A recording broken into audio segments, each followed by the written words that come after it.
Back from last night, and we want to welcome in this morning Doug Coatman, who is a professor of political science at Calvin University. Good morning, Doug. Good morning, James. Thanks for having me. Thanks for joining us. Now, there's a lot of talk this morning about how this whole debate kind of fell off the rails last night. What's your overall assessment of how the night went and how those candidates came off to voters?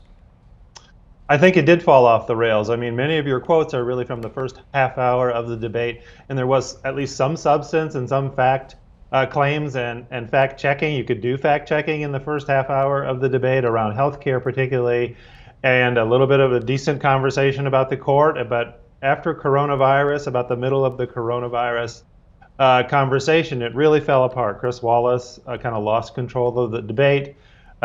President Trump interrupted. Joe Biden also interrupted. And from a political science perspective, trying to get new information about policies and candidates and just watching how a debate unfolds, it was really a sad evening. I thought the debate got out of control, and there really wasn't a lot of new information from either candidate that one could make sense of, because it was so herky-jerky as an event. Now, we do know there are fewer undecided voters this year, perhaps than ever before. Do you think there's anything of substance that voters could take away from last night, or is it just, people saw the candidate they wanted to see and believed what they already thought prior to going into last night? Exactly. Everyone's sort of primed to see what they want to see anyway. And I think Trump supporters saw a president who looked good on television, was in control of the conversation, and was combative against people that the Trump base does not like, the media and Joe Biden. I do think Biden supporters saw a candidate that was composed, that stayed composed and had control of facts and parried very well President Trump. There are very few undecided voters this year, probably fewer undecided voters than any other year. And it's hard to know what they thought, other than probably somewhat dismayed about the lack of good information through the whole 90 minutes. Thank you so much, Professor Coatman. We'll talk to you in about 30 minutes to get some more insight on last night. Welcome back in, political science professor Doug Coatman this morning. Now, Doug, let's address one of those moments that raised a lot of eyebrows last night when Chris Wallace asked the president if he would denounce white supremacy. Let's take a listen. But are you willing tonight to condemn white supremacists and militia groups? Who would you like me to condemn? White supremacists and right-wing militia. Stand back and stand by.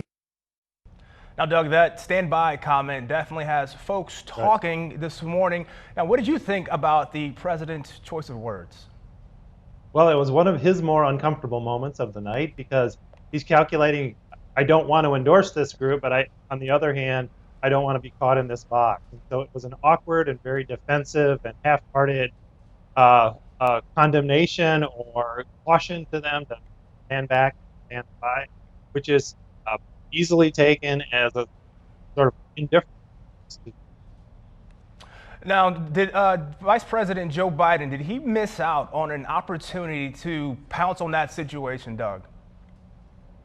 Well, I think Joe Biden missed out on a bunch of opportunities. My sense of the Biden campaign and for Vice President Biden was that he had a few lines that he wanted to use, and he wasn't really having a line to use in that conversation. And I think he thought, well, if my opponent is very awkward at the moment, I don't want to interfere with that awkwardness. I just let that play out and let him embarrass himself.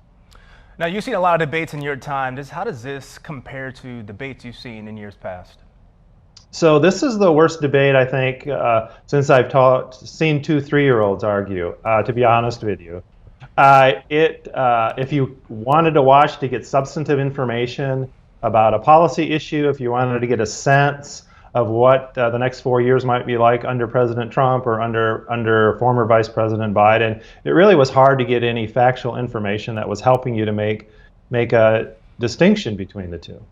Now, you've seen just people on both sides kind of arguing left and right, and then you see these two leaders also arguing the entire evening. What does this say about our current political climate?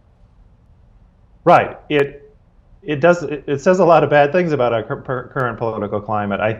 I think my large takeaway is that there's a certain amount of chaos and lack of control at the national level for what's going on. I mean, the interesting thing about the approach to the virus is that a lot of localities and a lot of states have taken charge and done reasonably well. We can argue about in a partisan way or another way, but local leaders have stepped up and state leaders have stepped up, at least to try to take responsibility and to manage the crisis. And this debate just illustrates that Washington seems paralyzed with partisan recriminations. And so that's the feel of American politics this year, that what Washington does could be relevant, but it doesn't really seem to be relevant because they're just yelling at each other. Doug Copeman, political science professor at Calvin University, thank you so much for your time. We'll talk to you soon.